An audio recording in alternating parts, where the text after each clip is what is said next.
Assalamualaikum warahmatullahi wabarakatuh. Nama saya Zafira Paranuruddin dari kelas 10 IPA 3 absen 36.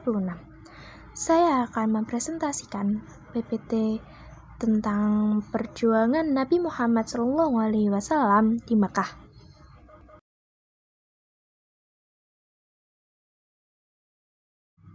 Perjuangan Rasulullah SAW di Mekah. Sejarah Rasulullah SAW. Nabi Muhammad SAW lahir pada hari Senin tanggal 12 Rabiul Awal tahun Gajah atau tanggal 20 April tahun 571 Masehi. Ayahanda dari Nabi Muhammad ialah Abdullah, sedangkan ibundanya yaitu Siti Aminah. Nabi Muhammad SAW ketika bayi diasuh dan disusui oleh Halimah Sa'diyah. Ketika Nabi Muhammad SAW masih berusia 6 bulan dalam kandungan ibunya, ayahnya yaitu Abdullah meninggal dunia. Lalu ibunda dari Nabi Muhammad SAW juga meninggal dunia saat Rasulullah masih berusia 6 tahun. Nabi Muhammad SAW kemudian diasuh oleh kakeknya yaitu Abdul Muthalib. Tetapi beliau juga wafat ketika Nabi Muhammad masih berusia 8 tahun. Rasul dan Abu Thalib dagang di negeri Syam.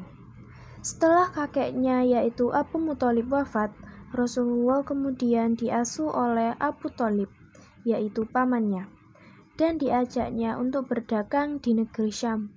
Dalam perjalanan tersebut, mereka bertemu dengan pendeta Kristen, yaitu Buhairah.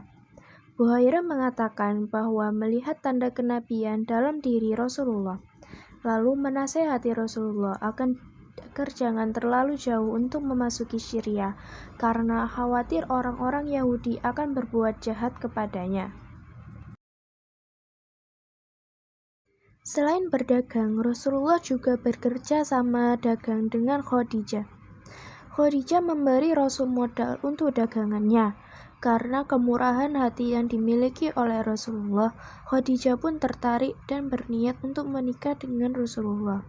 Hingga akhirnya mereka berdua pun menikah di usia Khadijah yang ke-40 tahun, sedangkan Rasulullah masih berusia 25 tahun dan dengan mahar 20 unta. Nabi Muhammad SAW diangkat menjadi Rasul pada tanggal 17 Ramadan di umurnya yang ke-40 tahun. Dalam 1 bulan dalam setiap tahunnya, Rasulullah akan mengasihkan diri di Gua Hira untuk merenungi dunia dan seisinya. Saat itu Siti Khadijah pun memberinya bekal setiap harinya. Ketika itu beliau pun didatangi oleh malaikat Jibril dan menerima wahyu pertamanya, yaitu Quran Surat Al-Alaq ayat 1-5.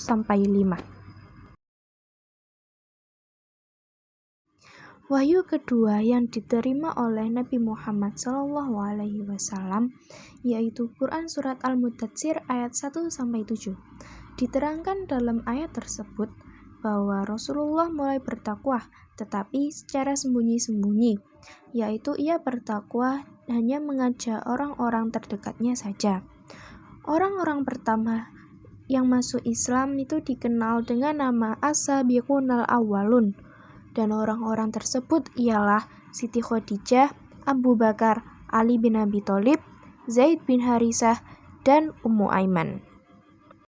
Wahyu ketiga yang diterima oleh Rasulullah SAW yaitu Quran Surat Al-Hijr ayat 94. Diterangkan dalam ayat tersebut bahwa saat itu adalah awal mulanya Rasulullah SAW berdakwah secara terang-terangan kepada semua masyarakat, dan dari hari ke hari pengikut Rasulullah semakin bertambah banyak.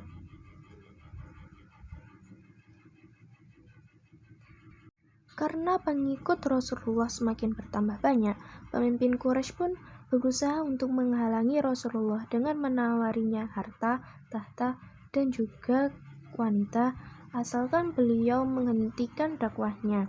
tetapi Rasulullah pun menolak. Kaum Quraisy pun semakin murka karena hal tersebut, sehingga mulai melakukan kekerasan pada budak-budak yang masuk Islam agar mereka murtad kembali.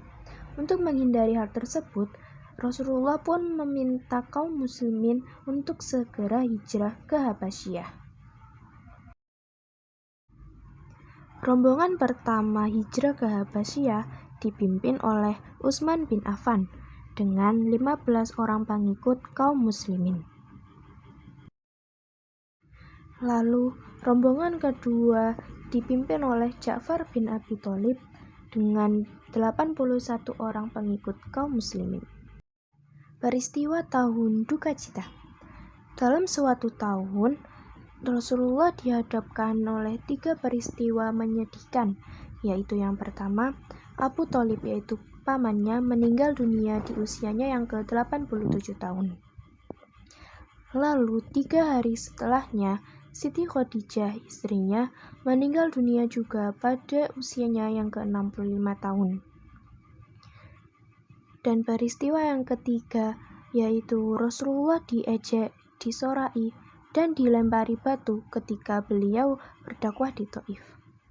Kemudian Allah mengisra mi'rajkan Rasulullah untuk menghiburnya.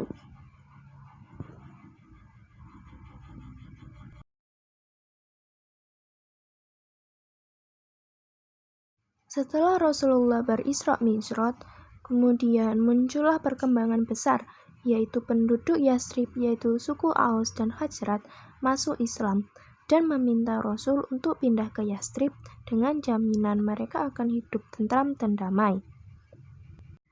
Dan Rasulullah pun mengiyakan permintaan dari kaum Yatsrib tersebut untuk berhijrah ke sana, dan mereka melakukan perjanjian itu.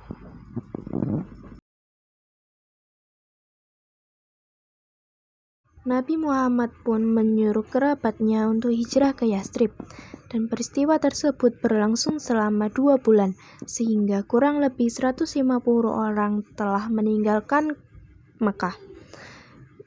Kaum Quraisy pun mendengarkan perjanjian tersebut dan berencana untuk membunuh Nabi, sehingga Allah memerintahkan Nabi Muhammad SAW untuk segera hijrah ke Yatsrib. Nah, sekian dari saya. Terima kasih. Wassalamualaikum warahmatullahi wabarakatuh.